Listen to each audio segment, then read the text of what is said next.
Suci Rahmadani, calon guru penggerak angkatan 10 dari Kabupaten Lampung Timur. Pada kesempatan ini saya akan melaksanakan supervisi akademik bersama rekan saya, Ibu Ira. Sebelumnya yang terhormat Ibu Fitria selaku fasilitator dan Ibu Sartini selaku pengajar praktik. Baiklah Bapak Ibu guru hebat, inilah supervisi akademik yang akan saya laksanakan. Assalamualaikum Bu Ira. Waalaikumsalam. Gimana kabarnya Bu? Alhamdulillah sehat Bu Ci. Baiklah Bu Ira, seperti yang sudah kita bicarakan kemarin, kita akan melakukan supervisi akademik. Nah, pada langkah pertama kita akan melakukan tahapan yang pertama yaitu praobservasi. Oke. Jadi pada praobservasi ini kita ngobrol santai aja ya Bu. Oke. Nah, kita ngobrol santai mengenai persiapan Bu Ira untuk kegiatan supervisi akademik ini. Oke Bu Ira, sekarang nggak terganggu kan ya? Enggak, alhamdulillah ini masih jam nunggu. Nanti ada lagi jam terakhir. Oh, alhamdulillah berarti saya nggak. Iya. Oke Bu, saya akan menjelaskan tujuan supervisi kita. Supervisi ini bukan untuk menggurui ya Bu. Nah, saya bukan untuk menggurui Bu Ira atau mencari kesalahan-kesalahan pada Bu Ira. Jadi tujuan supervisi kita adalah untuk berbagi pengalaman, saling meningkatkan kompetensi pada diri kita masing-masing, yaitu menciptakan pembelajaran yang ideal, yaitu yang berpihak pada murid. Selain itu, saya ingin bertanya, kira-kira dari supervisi ini apa yang Bu Ira harapkan? Kalau supervisi yang jelas, saya pengen ada refleksi. Kadang kan kita apalagi guru yang sudah lama mengajar ya Bu, yang merasa bahwa pembelajarannya udah baik, sudah sempurna, tapi ternyata kadang kalau yang menilai itu dari pihak luar ya, terus sepertinya bisa nantinya bisa memberi masukan baik untuk diri saya sendiri dari segi kemampuan ataupun dari segi mengelola kelas, supaya nanti setiap pembelajaran itu punya keberpihakan kepada peserta didik. Jadi Bu Ira ingin supervisi ini sebagai bahan refleksi, iya, betul, untuk Bu Ira sendiri dan untuk siswa kita, iya, gitu ya Bu. Oke, pokok materinya apa ya Bu?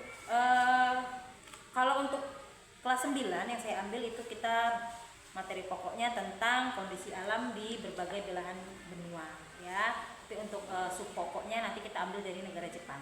Oke, negara Jepang. Tujuan pembelajarannya apa ya Bu? Yang jelas kita pengen anak-anak itu bisa paham, bisa mengetahui tentang negara Jepang, baik dari letaknya, baik astronomis, batas negaranya, maupun kelebihan-kelebihan sumber daya Jepang ya, mulai dari bentang alamnya sampai dengan habit atau kebiasaan-kebiasaan baiknya. Dan nanti kita berupaya apa yang nilai baik dari Jepang itu bisa diserap anak-anak untuk diterapkan di kehidupan mereka masing-masing gitu. Jadi tujuan pembelajarannya agar anak-anak lebih mengetahui iya, negara Jepang, iya, dari sebatas sampai komoditas iya, utamanya gitu. Oke, jadi apa saja langkah-langkah yang Ibu persiapkan untuk pembelajaran agar tujuan yang Ibu tadi sudah sampaikan bisa tercapai? Seperti biasa, yang pertama itu sebelum masuk ke kelas itu anak-anak di pertemuan sebelumnya itu saya memberikan beberapa pesan, diantaranya untuk paling tidak membaca layang pandang ya, baik dari video ataupun artikel-artikel tertulis tentang Jepang ya, begitu juga dengan pertemuan yang akan datang gitu, sesuai dengan materinya. Kemudian nanti ketika masuk di dalam kelas, yang pertama pasti itu ada persepsi dulu dari saya, kemudian nanti baru kita masuk ke pembelajaran inti. Dan kebetulan untuk materi di kelas 9 ini kita banyak menggunakan diskusi kelompok, sehingga nantinya anak-anak itu bisa saling melengkapi satu sama lain gitu ya. Jadi tujuannya tadi anak belajar berkelompok agar saling melengkapi. Kemudian kira-kira pada proses pembelajaran nanti ada nggak tantangan kira-kira yang menurut Bu Ira ini harus diselesaikan segera, kalau enggak nanti bisa mempengaruhi proses pembelajaran? Iya, jadi seperti yang saya katakan tadi, sebelum kita menutup pelajaran di pertemuan sebelumnya itu kan kita pengen anak-anak itu punya layang pandang ya. Layang pandang itu kan diantaranya bertujuan supaya mereka ini punya kesiapan nanti ketika kita memulai pelajaran di pertemuan berikutnya. Nah, tantangannya memang karena anak-anak ini minat literasinya kurang ya Bu ya. Jadi dari satu kelas mungkin yang saya berikan perintah gitu, paling ya hanya 1-2 yang melaksanakan. Dan ini tantangan benar karena jadinya seperti mengisi gelas yang kosong karena mereka nggak siap gitu kan. Kemudian mungkin yang kedua, kalau untuk dari segi pembelajarannya ya itu tadi, tidak semua anak suka dengan materi IPS kan basically teori ya, teori. Jadi kadang ada yang teorinya dia semangat, kemudian nanti yang lainnya agak ngantuk. Jadi nanti makanya dibuat diskusi supaya yang teori dia fokus ke teori, nanti yang punya kemampuan untuk bicara di depan dia yang ke bagian presentasi. Jadi saling melengkapi satu sama lain. Jadi nanti anak-anak berdiskusi dan saling melengkapi Iya. sesuai dengan minatnya dan Iya. kebutuhan Betul. belajarnya gitu ya Bu ya. Kemudian pembelajaran yang Ibu sebutkan tadi juga pembelajaran yang berpihak pada murid Iya. karena melibatkan siswa. Iya. Oke, kira-kira kapan Ibu Ira siap diobservasi? Kalau untuk hari ini bisa, nanti jam terakhir ada jam, nanti ibu masuk ke kelas 92. Oke, selain itu pengembangan di area mana yang ingin Ibu Ira kembangkan pada kegiatan supervisi kali ini? Yang pertama mengembangkan kemampuan saya ya, terutama kemampuan saya dalam mengelola kelas, memanajemen kelas, kemudian yang jelas keterampilan saya dalam menyampaikan materi supaya anak tuh nggak bosan dengan materi IPS yang basically emang teori semua gitu ya. Jadi dengan supervisi ini kan nanti saya dapat refleksi ini dari Bu Suci selaku guru penggerak, sehingga kedepannya saya bisa lebih baik lagi dan punya kegiatan pembelajaran yang efisien, berpihak ke anak, dan tujuan pembelajaran bisa tercapai. Oke, luar biasa sekali Bu Ira. Jadi Bu Ira, nanti selama proses observasi saya akan mencatat proses pembelajaran yang dilakukan oleh Bu Ira. Nah, proses yang saya catat ini itu sebagai bahan refleksi kita di proses pasca observasi nantinya. Oke, terima kasih Bu Ira atas Sama-sama. waktunya, terima kasih atas kesempatannya juga. Kita ketemu di kelas nanti di jam terakhir ya Bu. Siap. Oke, saya akhiri. Assalamualaikum warahmatullahi wabarakatuh. Waalaikumsalam warahmatullahi wabarakatuh. Baiklah Bapak Ibu guru hebat, demikianlah proses praobservasi yang saya laksanakan bersama dengan Ibu Ira, dan selanjutnya saya akan melaksanakan proses observasi. Assalamualaikum warahmatullahi wabarakatuh.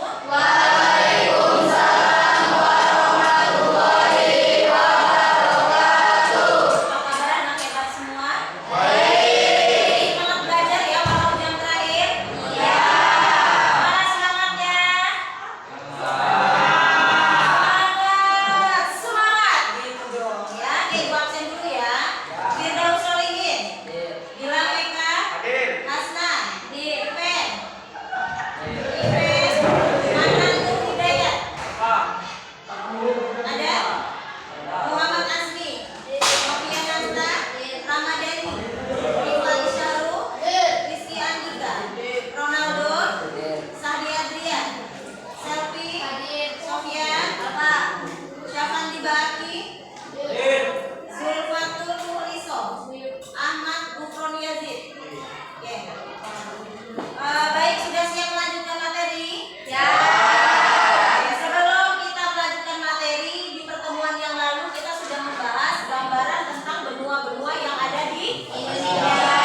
Kok benua di Indonesia? Benua yang ada di Indonesia.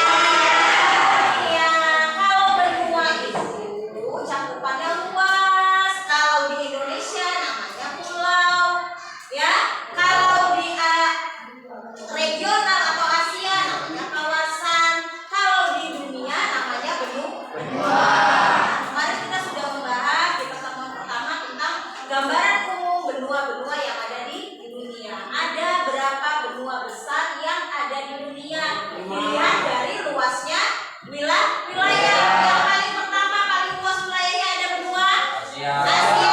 Kemudian di urutan kedua Amerika. Kemudian Afrika, Eropa, dan Australia. Oke, semua sudah paham ya. Dan sebelum kita mengakhiri pembelajaran kemarin, Ibu sudah memberikan sedikit perintah kepada kalian untuk bisa membaca salah satu negara yang dijadikan sampel pada mata pelajaran kali ini dari kawasan Asia, yaitu Jepang. Ya, masih ingat kan? Sudah dipersiapkan? Ada yang sudah? Ada ya, ada yang sudah, ada yang belum. Ya, pasti seperti itu. Baik, sebelum kita masuk ke materi berikutnya, silakan dibuka buku cetak kalian sebagai sumber belajar di halaman 22. Silakan dibuka dulu di halaman 22. Untuk pertemuan kali ini, sampel dari mata pelajaran kita atau materi kita adalah membahas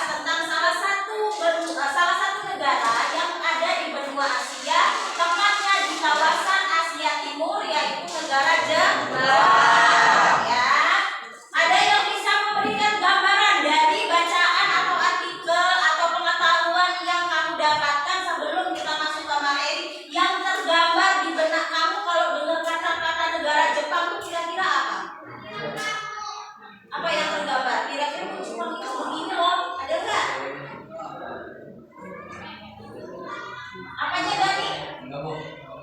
Bendungan ada, Bu. Bendungan? Bendungannya kenapa? Bagus. Bendungannya bagus. Oke. Gunungnya banyak, benar sekali. Ada lagi yang tergambar di benak kita tentang ada. Selain gunungnya banyak, ada lagi nggak tentang negara Jepang? Produksi anim atau film-film kartunnya modern dan bagus, Bu. Itu juga salah satunya. Ada lagi nggak? Ayo. Bersih. Good. Apa lagi? Apanya? Orang kaya. Oh, kotanya kaya. Artinya negaranya maju. Oke, ya benar sekali. Jadi untuk negara Jepang, Jepang merupakan salah satu negara maju. Silakan dibalik kursinya.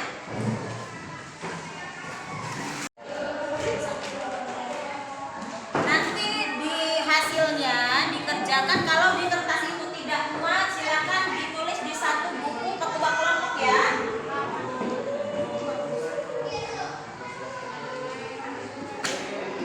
Dan siapkan satu orang yang nanti bisa menyampaikan hasil diskusinya ke depan. Abang saya.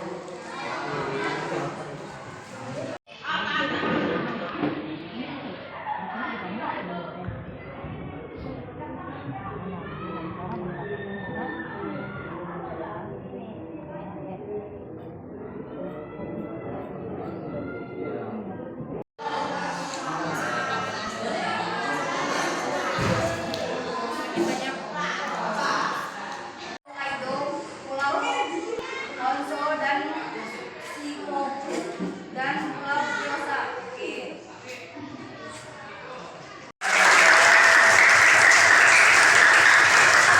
Sudah selesai. Seperti biasa untuk pertemuan yang akan datang kita akan membahas tentang salah satu negara yang ada di kawasan benua Amerika, yaitu negara Amerika Serikat. Silakan malamnya kalian baca dulu artikelnya, boleh dari video atau artikel bacaan supaya kalian punya wawasan terlebih dahulu sebelum kita memulai pelajaran. Oke, kalau begitu silakan buku cetaknya dikumpul lagi, dikembalikan ke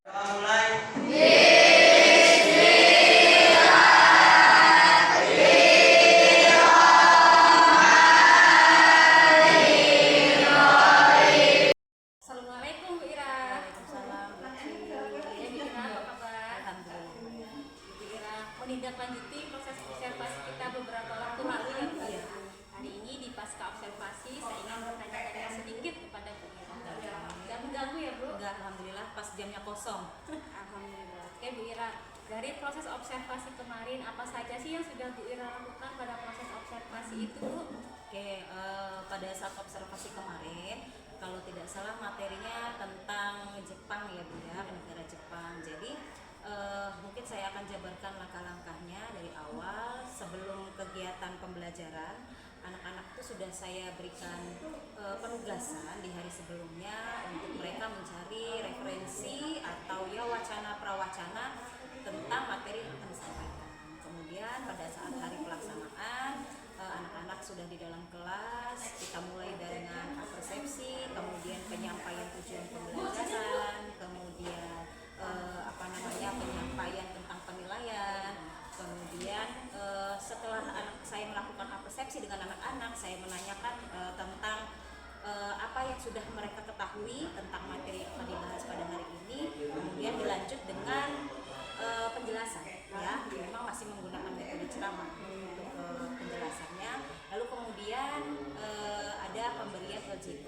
Jadi untuk saya mengetahui apakah anak-anak ini sudah memahami materi yang disampaikan, saya memberikan LJK kepada mereka untuk dikerjakan secara berkelompok. Jadi anak-anak itu saya bagi menjadi beberapa kelompok dengan metode diskusi. Mereka mengerjakan berbagai macam tugas-tugas yang sudah saya jabarkan pada LJK untuk dikerjakan dalam bentuk tertulis. tertulis ya. Kemudian saya juga memberikan kepada mereka selain dalam bentuk tertulis, apabila memang ada yang mampu untuk mempresentasikan ke depan, maka saya memberikan kesempatan kepada mereka untuk mempresentasikan hasilnya ke depan seperti itu. Apa yang dijelaskan sama Bu Ira ini sesuai dengan apa yang saya observasi kemarin di kelas ya Bu ya, mulai dari persepsi sampai kepada refleksi tentang pembelajaran hari ini.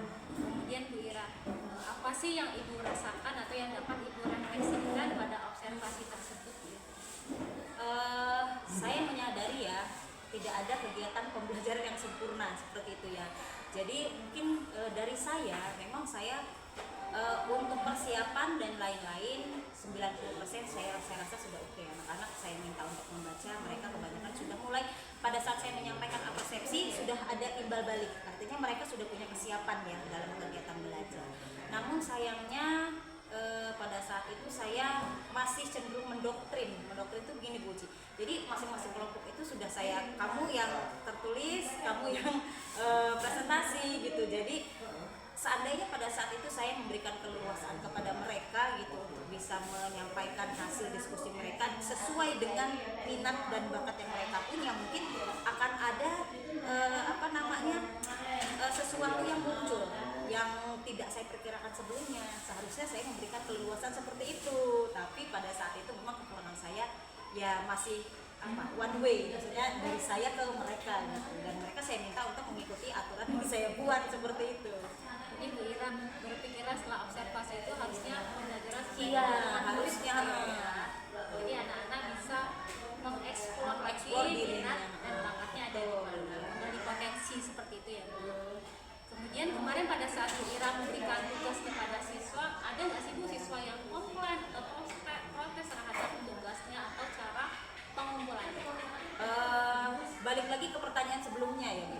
Karena sifatnya masih one way sebenarnya ya, lebih dominan ke one way. Jadi mereka itu menganggap kalau apa yang diperintahkan guru itu ya itu benar gitu. Jadi mereka tuh sudah mengerjakan sesuai dengan arahan yang disampaikan oleh guru. Jadi mungkin kurang bisa mengkritisisasi, Bu ini nggak cocok loh, Bu ini nggak sesuai loh, itu kurang. Walaupun mungkin di benak mereka sih pasti ada sebenarnya dalamnya. Cuman mungkin karena kurang tereksplor dan menganggap kalau arahan dari gurunya itu sudah benar, akhirnya mereka ya sudah berjalan saja gitu penugasannya. Berarti ini PR kita yang sebagai guru ya, seperti modul dari saya tadi, kalau anak itu harus berbentuk tuntunan atau arahan dari gurunya gitu ya Bu, agar potensi bisa tercapai, bisa tergali dengan baik dan bisa terarah. Ya, kalau setelah tadi Ibu merefleksikan tentang kegiatan observasi kita, kemudian apa sih tindak lanjut ke depannya Bu?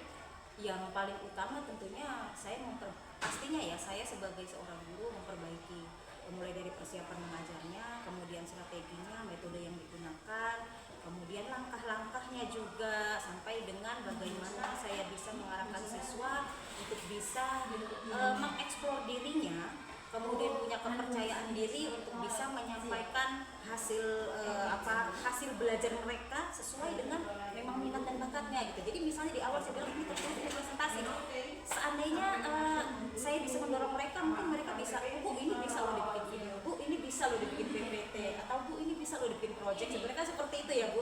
Mungkin nanti yang pastinya akan saya lakukan adalah merevisi, kemudian memperbaiki dari persiapan, strategi, metode, sampai dengan cara anak-anak untuk menyampaikan hasil pembelajaran. Gambaran Ibu tentang sikap dalam kritis si anak, tentang tugas yang bisa mereka kerjakan dengan bebas atau menurut dengan minat dan bakatnya. Menurut Ibu bebasnya itu bebas yang seperti apa dalam pengerjaan tugas? Kalau untuk pengerjaan tugas, bebasnya itu bagaimana cara anak itu bisa, saya mau ngerjainnya pakainya caranya ini loh gitu ya. Saya nggak mau dengan presentasi karena saya tidak cakap dalam public speaking misalnya, tapi saya pengennya dalam bentuk PPT karena saya lebih suka desain atau apa. Tapi intinya anak-anak itu tetap diberi ruang bebas untuk bisa kepengennya mereka bagaimana menyampaikan hasil diskusi mereka, hasil belajar mereka, tapi tetap dibatasi sesuai dengan ruang lingkup materi yang kita bahas. Jadi nanti hasilnya itu bisa variatif tapi tidak keluar dari jalur seperti itu. Tetap sesuai rambu-rambu. Iya, terkait dengan rambu-rambu. Menarik ya Bu. Kemudian kalau untuk penilaian Bu, apakah pada saat penilaian itu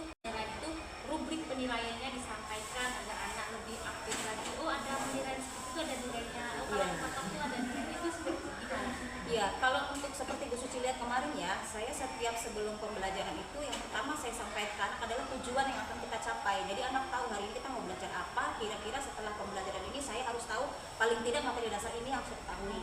Kemudian yang kedua saya menyampaikan bagaimana rubrik penilaian yang akan diambil pada penugasan hari itu, pada kegiatan belajar hari itu. Karena pada hari itu saya menyampaikan materi, kemudian saya membagi anak dalam bentuk kelompok dan metodenya diskusi, maka saya sampaikan ke anak-anak ada penilaian tertulis sesuai dengan hasil diskusi kalian, tapi selain itu ada juga penilaian dari sisi kolektif karena itu bekerjasama dalam kelompok. Kemudian ada penilaian individual juga ya. Kemudian ada yang lain penilaian sikap ya, bagaimana dia bekerja sama dalam tim, bagaimana sikap dia mengaruhi teman-temannya, dan bagaimana kepercayaan diri dia ketika menyampaikan hasil diskusi di depan kelas. Nah itu sudah disampaikan di awal. Jadi anak-anak tuh pada saat mengerjakan paling tidak mereka punya goal. Oh saya nilainya harus lebih besar di sini nih, gitu. Tujuannya selain guru menyampaikan tujuannya pelajaran, si anak juga punya tujuan dari pembelajaran itu apa luar biasa. Terus kemudian Bu Ira, kalau kemarin tuh kita masih miskonsepsi tentang pembelajaran berdiferensiasi, pasti kita ambil berbeda-beda. Kalau 32 orang, oh berarti bedanya 32. Ternyata sekarang gambarannya udah semakin disesuaikan dengan kebutuhan. Kemudian kalau tadi Bu Ira akan melaksanakan tindak lanjut, Bu, apa sih tindak lanjutnya, Bu? Kalau dalam waktu dekat mungkin setelah PTS ya Bu, karena ini kan mepet dengan PTS. Nanti setelah PTS bisa ditinjau ulang lagi perangkat pembelajarannya dan cara-cara mengajar kita. Mungkin dalam waktu dekat ya setelah PTS. Atau kalaupun misalnya nih molor ya mungkin di semester depan. Berarti langsung belajar Iya. Observasi langsung mau buat rencana tindak lanjut. Keren sekali Bu Ira. Kemudian Bu Ira, semoga dari kegiatan kita mulai dari praobservasi, observasi sampai pasca observasi ini bisa kita ambil manfaatnya yang buat Bu Ira sendiri, buat saya, biar pengalaman mengajar saya ini lebih banyak seperti Bu Ira. Itu Bu Ira ya. Kemudian Bu Ira, apa sih yang ingin Bu Ira sampaikan tentang observasi yang sudah kita lakukan? Untuk observasi ya, sebenarnya memang bagus sekali ada kegiatan-kegiatan seperti ini. Paling tidak pada saat kegiatan observasi itu guru itu tidak merasa oh cara mengajar saya ini selama ini udah benar gitu kan. Karena kalau tidak ada kritik, tidak ada penilaian, tidak ada intinya tidak ada yang mengawasi gitu ya. Kita merasa pembelajaran kita ini sudah benar. Padahal kalau mau balik lagi ke rambu-rambu mungkin masih banyak sekali kekurangan. Dan ya alhamdulillah untuk observasi ini saya juga terus berharap kepada Bu Suci bisa mendampingi saya pribadi dan mungkin teman-teman yang ada di lembaga ini supaya bisa lebih baik lagi lah dalam kegiatan pembelajaran dari mulai persiapan sampai dengan goal atau tujuan pembelajaran yang ingin dicapai ke anak-anak. Kita sama-sama berjuang bersama ya. Iya. Pembelajaran kita di kelas bisa bermanfaat. Oke, Bu Ira, terima kasih atas waktunya. Sama-sama.